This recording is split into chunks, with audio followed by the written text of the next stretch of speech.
Hello and welcome friend to you again in the commerce point. Friends, आज हम आपके लाए हैं अपनी नई वीडियो जो कि रिलेटेड है आपके कंपनी अकाउंट्स से, जिसमें आज हम आपका टॉपिक कवर करने वाले हैं differentiate between equity share and preference share. जहाँ पे हम बात करेंगे कि इक्विटी शेयर क्या होते हैं, प्रेफरेंस शेयर क्या होते हैं और उनमें क्या क्या अंतर होता है, हम कैसे डिफरेंशिएट कर सकते हैं कि बेसिकली ये हमारे इक्विटी शेयर है, ये हमारे प्रेफरेंस शेयर है। तो ये शुरू करते हैं अपनी आज की video, difference between equity and preference share.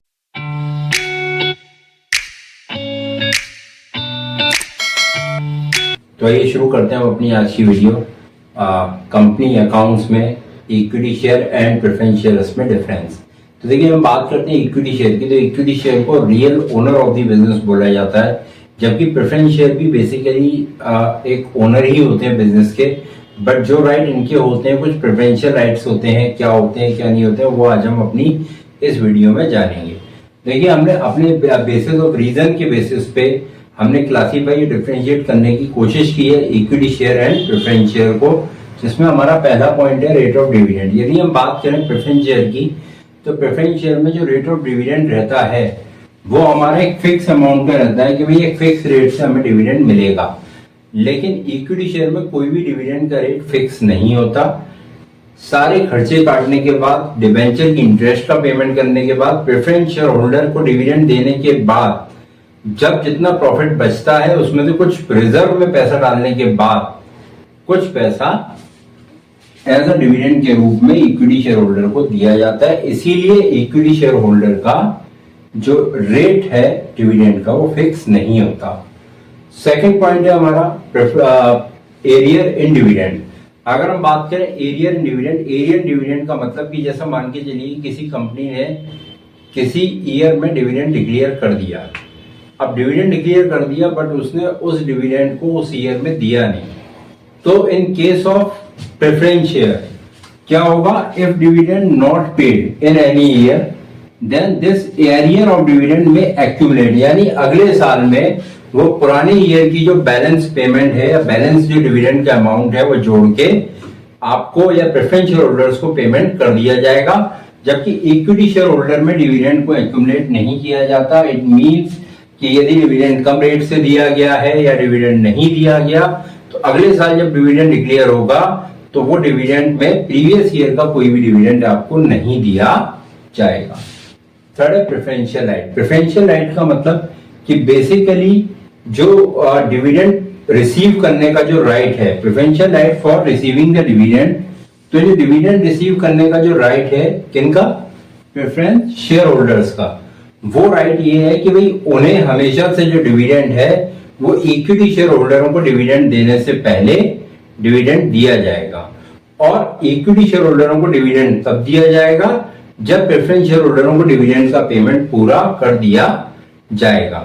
In case यदि मान के चलिए कि प्रेफरेंस शेयर होल्डरों को डिविडेंड का पेमेंट कर दिया गया, उसके बाद कंपनी पे प्रॉफिट नहीं बचा, तो हो सकता है फिर कंपनी पे उस साल प्रेफरेंस शेयर होल्डरों को डिविडेंड देने के बाद इक्विटी शेयर होल्डर्स को डिविडेंड ना मिले।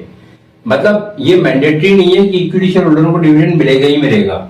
इक्विटी शेयर होल्डरों को डिविडेंड तब मिलेगा जब आपके प्रॉफिट में से आपकी सारी कंपनी के खर्चे, सारी आउटसाइड लायबिलिटीज लाइक आपको इंटरेस्ट का पेमेंट करना है, क्रेडिटर्स का पेमेंट करना है, वो सब करने के बाद डिवेंचर की इंटरेस्ट, बैंक का जो लोन है उसकी इंटरेस्ट या प्रेफरेंस शेयर होल्डर के डिविडेंड देने के बाद यदि प्रॉफिट बचेगा तो ही ये पेमेंट किया जाएगा। तो इसके बाद हमारा नेक्स्ट पॉइंट है वोटिंग राइट। अब वोटिंग राइट में ये होता है कि बेसिकली जैसे हमने बताया भी आपको, इक्विटी शेयर जो होते हैं that is known as the real owner of the business.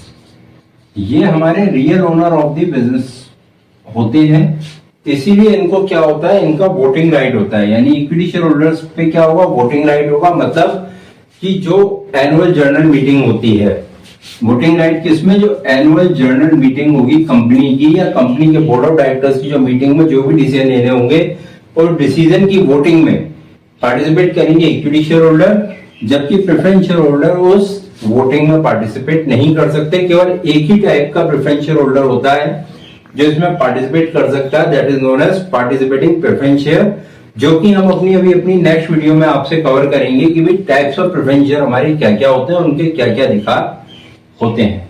Next participation in management. तो देखिए जो इक्विटी शेयर होल्डर होते हैं वो हमारे पार्टिसिपेट कर पाते हैं मैनेजमेंट में, क्योंकि बेसिकली जो बोर्ड ऑफ डायरेक्टर का जो हमारा पैनल क्रिएट होता है, वो बोर्ड ऑफ डायरेक्टर्स का जो पैनल क्रिएट होता है उसमें मैक्सिमम लोग हमारे इक्विटी शेयर होल्डर ही होते हैं, जो कि मेन प्रमोटर्स भी होते हैं बिजनेस के। बोर्ड ऑफ डायरेक्टर्स के पैनल में वही लोग आते हैं। अब प्रेफरेंस शेयर होल्डर जो होते हैं वो मेरे बिजनेस की मैनेजमेंट मीटिंग्स में पार्टिसिपेट नहीं कर पाते। क्यों नहीं कर पाते? क्योंकि बेसिकली ये जो है वो बोर्ड ऑफ डायरेक्टर्स के पैनल का पार्ट नहीं होते। ये बोर्ड ऑफ डायरेक्टर्स के पैनल का पार्ट नहीं होते हैं। इस कारण से ये मैनेजमेंट के कोई भी डिसीजन जो मैनेजमेंट को लेना है उस डिसीजन में ये पार्टिसिपेट नहीं करते।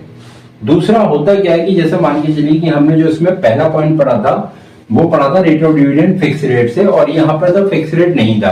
तो यहाँ पर क्या होता है कि बेसिकली प्रेफरेंस शेयर होल्डर में यहाँ पे रिस्क ज्यादा होता है और यहाँ पर रिस्क होता है कम। तो जहां पर रिस्क ज्यादा होगा वहां पर ये रिस्क ज्यादा होने की वजह से इक्विटी शेयर होल्डरों को रियल ओनर भी बोला जाता है। क्यों बोला जाता है? क्योंकि देखिए अगर जैसा मान के चलिए कि मेरी इनकम बिल्कुल फिक्स है, अब मुझे पता है अभी मेरी फिक्स इनकम मुझे मिलनी है, वो मिल जाएगी अगर नॉर्मल प्रॉफिट हो जाएगा। लेकिन अगर मुझे ये पता है कि यार मुझे ज्यादा प्रॉफिट करना है, अगर मैंने ज्यादा प्रॉफिट करा या मैंने ज्यादा बिजनेस को अच्छे तरीके से संभाला, बिजनेस का मैनेजमेंट बहुत अच्छे तरीके से करा और मेरा प्रॉफिट यदि ज्यादा हो गया, तो क्या होगा? उस शेयर का जो डिविडेंड का रेट है वो डिविडेंड का रेट भी मुझे बढ़ के मिलेगा।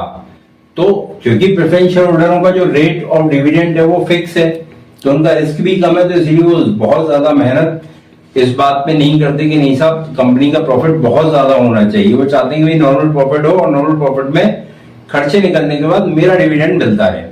इक्विटी शेयर होल्डरों के पास क्योंकि डिविडेंड का रेट कोई फिक्स नहीं होता, तो वो उन्हें ये पता होता है कि भाई हम जितनी ज्यादा मेहनत कर लेंगे या जितना ज्यादा अच्छे तरीके से मैनेजमेंट और एग्जीक्यूशन कर लेंगे अपने प्लान्स का, तो क्या होगा कि मेरा जो प्रॉफिट है वो यदि नॉर्मल प्रॉफिट मेरा 20% का है कंपनी का, और उस 20% में से मुझे 5% मान के चलिए डिविडेंड मिलता है। अगर मैं यही शेयर 25% या 30% मेरा प्रॉफिट मैंने बढ़ा दिया, तो हो सकता है वो 5% डिविडेंड की जगह मुझे 15% डिविडेंड मिल जाए।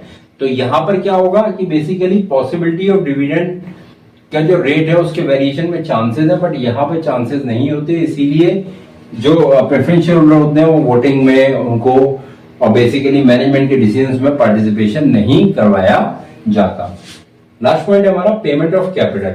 अगर मान के चलिए मेरी कंपनी वाइंड अप हो रही है, wind up of a company का मतलब यदि मेरी कंपनी में बंद कर रहा हूं, तो बंद करने के केस में सबसे पहले प्रेफरेंस शेयर होल्डरों को उनकी कैपिटल का पेमेंट किया जाएगा before the capital of equity share holder. यानी इक्विटी शेयर होल्डरों की कैपिटल से पहले प्रेफरेंस शेयर होल्डरों को उनकी कैपिटल का पेमेंट किया जाएगा। जब डिबेंचर का, क्रेडिटर्स का सबका पेमेंट करने के बाद जो पैसा बचा, प्रेफरेंस शेयर होल्डरों का पेमेंट करने के बाद जो पैसा बचेगा, उसके बाद कैपिटल जो है वो इक्विटी शेयर होल्डरों को दी जाएगी।